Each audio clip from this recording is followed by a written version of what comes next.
O que acontece de bom e de ruim na vida da gente é decidido por alguém? Já estava traçado ou simplesmente aconteceu?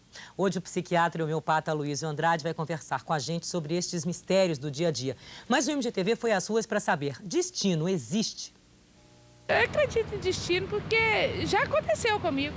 Foi uma coisa muito pessoal, mas eu supus no momento que foi destino. Eu acho que a pessoa já nasce predestinada, já traçado o seu caminho. É o nome que nós damos à visão retrospectiva do que aconteceu conosco.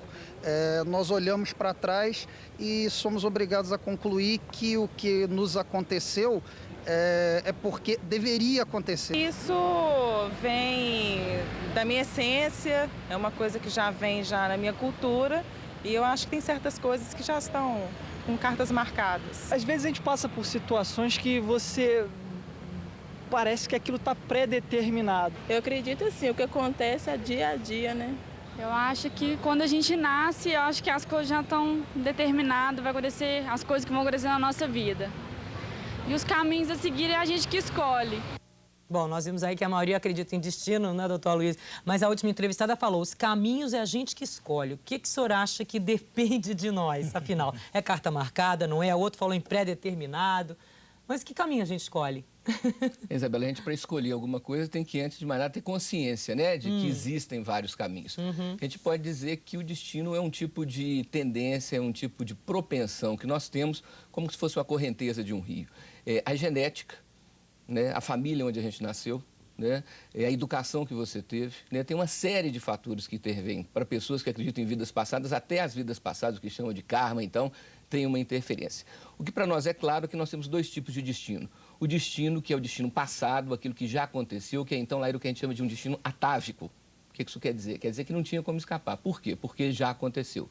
A única maneira de se mexer nesse destino passado é mudando ou mexendo ou interferindo na atitude nossa diante dele. Você não mexe nos fatos. Tá? Mas sobre o destino futuro, ele está pré-traçado, existe sim uma tendência, isso daí não tem nada de misterioso, é uma coisa concreta, a nossa genética, as nossas, vamos dizer assim, as nossas condições originais, tá? Mas esse destino futuro, como ele está pré-traçado, mas ele não está configurado, aí sim nós vamos falar que é possível atuar através da consciência e do livre-arbítrio. A gente consegue interferir no nosso destino?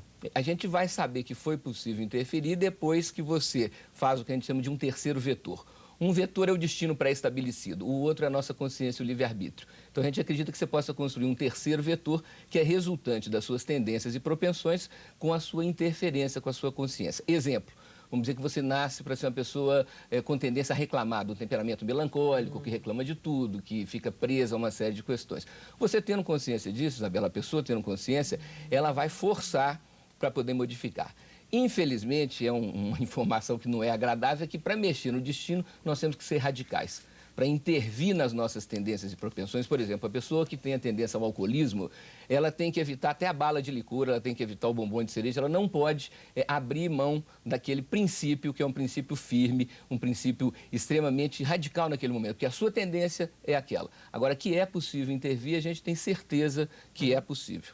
Bom, será que há pessoas que conseguem mais do que as outras, por exemplo, o que elas desejam, mas isso seria uma questão de destino, de esforço ou de sorte? Sorte? Não, sorte eu acho que não. Acho que a gente faz a nossa sorte. Quantas vezes você tem a repetição dos mesmos fatores, com os mesmos personagens ou nos mesmos locais, com resultado inteiramente diferente? Dependendo da energia da pessoa, de como que ela está no momento, as portas começam a se abrir. Isso depende muito da sua postura, do seu comportamento, não é? E pensamento positivo. Eu me considero uma pessoa afortunada pela sorte, que tem uma grande família, uma filha que eu adoro, fui um bom filho, né? Então eu acredito na sorte, sou um privilegiado. Quem tem fé consegue muita coisa. Sorte, quem sabe, às vezes, né? A pessoa vai julgando, quem sabe uma hora certa, né? Não adianta esperar sentado, né? Tem que correr atrás. O sol nasce para todo e a sombra para quem merece. Existe influência da sorte. Sorte e destino, interligados. Existe sorte mesmo, doutor? A gente comenta às vezes, vai ter sorte assim, não é? A sorte ela tem a ver, óbvio, com uma tendência, vamos dizer assim, aquela pessoa que tem mais facilidade nas suas coisas, mas ela tem a ver também com a atitude da pessoa, né? A nossa atitude diante da vida, ela é capaz de fazer com que a gente consiga descascar o abacaxi com maior ou menor facilidade.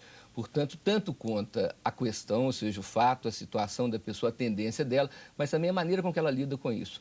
Quanto mais o ser humano consegue utilizar consciência e livre-arbítrio, mais ele se torna o que a gente chama não só ator na peça da vida, mas também autor do script. Ou seja, você pode ter uma tendência e interferir, mas temos que ter consciência, tá, Laís? Não é uma coisa que você faz assim aleatoriamente. Tem que haver consciência, intenção, esforço, persistência. Sorte é consequência de esforço? Inclusive porque as pessoas com atitude mais otimista, mais positiva, e isso é um esforço, porque o ser humano só de saber que vai morrer um dia, que talvez a gente possa dizer ao telespectador, talvez seja um destino selado, quer dizer, todos nós vamos ter que um dia deixar o corpo físico. Então a atitude da pessoa, o jeito que ela lida, faz com que as coisas aconteçam, ocorram de uma maneira mais simples, mais fácil, mais fluida, ou mais travada, mais difícil. Os pessimistas seguramente têm menos sorte. Por quê? Porque a participação deles é uma participação, vamos chamar de atrapalhativa. Em vez de ajudar o anjo da guarda, em vez de ajudar Deus, acabam colocando o pessimismo, essa atitude fraca diante da capacidade de transformação. Quer dizer, é assim que se explica duas irmãs na mesma casa, com os pais, mesma criação, tudo junto, uma consegue o sucesso e a outra não. Né? É isso que se explica, quer dizer, uma aproveitou mais as oportunidades, seria isso? Sim, porque há várias histórias assim, dependendo da maneira com que essa irmã, né, lida com as suas coisas, se ela tiver um temperamento mais resolvido, um temperamento colérico, sanguíneo, mais despachado, ela tem a tendência, inclusive, Isabela, de não parar na frustração. Então, às vezes, ela até dá vamos dizer, um azar, né? Mas ela não fica parada no azar. Ela vai ser criativa e vai ver esse suposto azar como um obstáculo, como um tipo de possibilidade até de que aquilo que foi ruim, como dizia antigamente, Deus escreve certo por linhas tortas, então isso que supostamente pode ter sido um azar naquele momento, se for bem trabalhado, pode se transformar num elemento de desenvolvimento, até de mudança quântica, de mudança de etapa, de orbital, como a gente diz. Essa frase que a gente ouve sempre, foi o destino, é o destino. Isso só se já acabou. Tá? Só se já é o destino passado, ele é atávico, ele é inevitável, ele é uma linha cheia. Você só pode mexer nele, feito a gente disse, através de uma mudança de atitude. Não pode ser justificativa para mais nada, né? Não, de forma nenhuma. Dizer que o destino te obriga a isso ou aquilo, não. É uma tendência, feito disso, é uma correnteza. Dependendo da maneira com que a pessoa nada dentro dessa correnteza, ela pode simplesmente mudar a direção do curso das coisas. Mas isso envolve, volto a dizer, né, Laí, consciência, esforço, persistência e a ideia da fé. Acreditar realmente que você, enquanto filho de Deus, enquanto uma gota do oceano cósmico, você é capaz de intervir não só no seu próprio processo, não só no seu próprio destino, mas também no que está em torno. E rindo, otimismo, né? Isso é bacana, sempre, né, doutor? Não vai rir como o outro, né, da desgraça alheia. Mas rindo no sentido, né, de ver as coisas como sendo um aprendizado. Rir com motivo. Isso, como sendo a vida uma escola, e que você muitas vezes reclama de uma coisa que está acontecendo com você, ou acha que deu azar porque não conseguiu um emprego, porque não conseguiu que seu time ganhasse, mas às vezes é isso que vai estimular a mudança do presidente do time, vai mudar a atitude de uma série de coisas. Então, às vezes, o que é ruim no primeiro momento, o que seria o azar, pode ser muito bem uma sorte para depois. Faz parte do caminho, né, de sucesso. Isso, talvez. Essa habilidade, né, Laí, em reconhecer que tem algumas coisas que fogem à nossa capacidade de mudar. Agora, por exemplo, doutor, acabou o programa. Tenho que dar boa tarde. Obrigada. Sabe. Boa tarde. Muito obrigado. Boa sorte a todos. Vou reclamar. Até amanhã, 5 para o meio-dia.